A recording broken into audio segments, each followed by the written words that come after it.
students, English alphabets are written in two ways, that is capital and small letters. Today we will write here both the letters, capital and small. Let us see.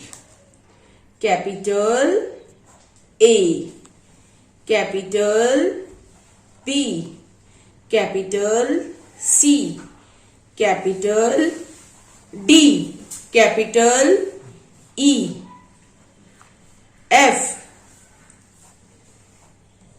G, H, I, J, K, L, M,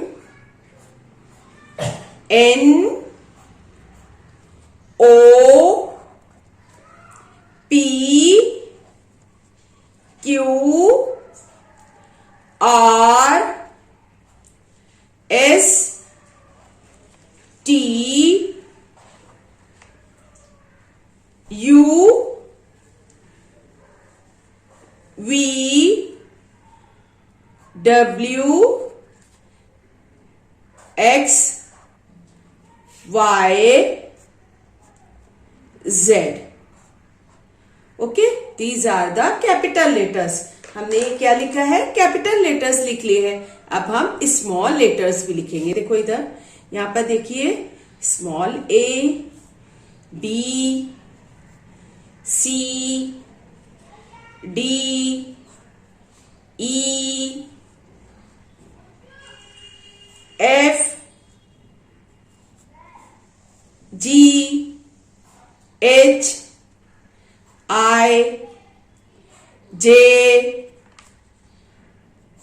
के, L, M, N, O, P, Q, R, S, T, U, V, W, X, Y, Z.